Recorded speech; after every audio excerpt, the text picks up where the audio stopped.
Jadi betapa dulu itu harkat dan martabat ilmu itu sangat dihormati. Nah, kenapa demikian? Karena ilmu ini yang membentuk sebuah bangsa. Jadi kalau kita berpikir jernih ya, oke kita ada BNN ya, polisi yang nangani narkoba, terus ada beberapa jabatan atau institusi negara yang bisa mengawal kecurangan, misalnya ada KPK, ada BPK dan sebagainya.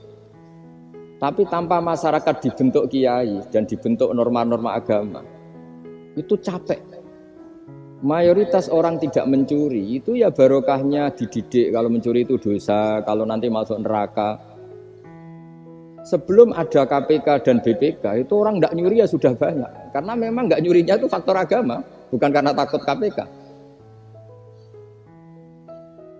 Artinya tanpa agama, tanpa nilai-nilai norma, itu nggak bisa kebayang Indonesia. Karena orang nanti nggak maksiatnya atau nggak salahnya itu takut aparat, bukan takut Tuhan. Makanya kalau guyonan anekdot khas itu, ada orang melanggar rambu-rambu, ketangkep polisi. Kamu tidak tahu kalau ini larangan? Ya tahu Pak. Kenapa tetap melanggar? Karena tidak tahu Bapak di sini. Itu menunjuk polisinya. Itu khas Indonesia. Jadi kalau nggak melanggar itu karena takut aparat, bukan karena kesadaran hukum.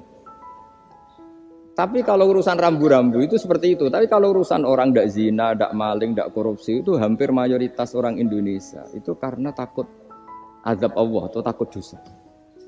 Sehingga di desa terbelakang yang enggak terjangkau polisi atau di daerah-daerah yang sangat terpencil, itu perilaku leluhur, yaitu tidak nyuri, tidak zina, tidak apa, itu ya tetap jalan. Karena mereka memang dididik oleh agama.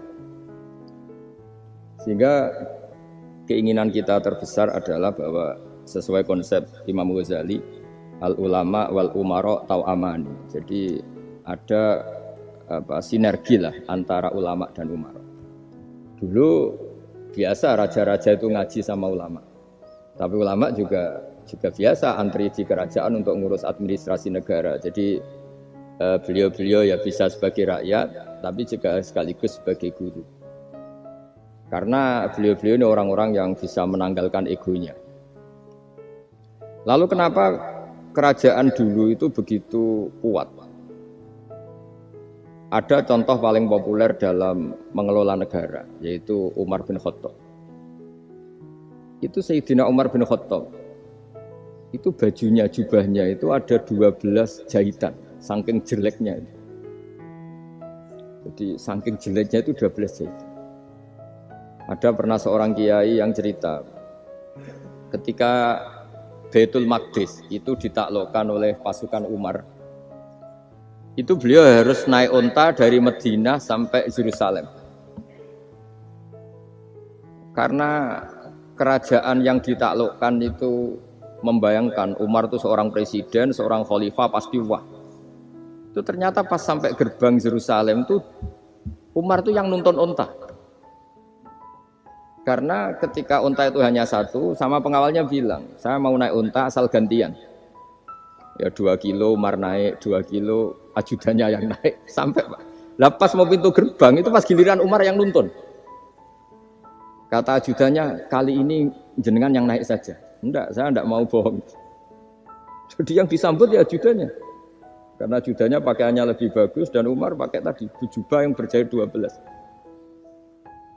Jadi betapa orang-orang dulu itu ketika jabat, itu malah tasawuf. Karena tadi dipandu oleh agama.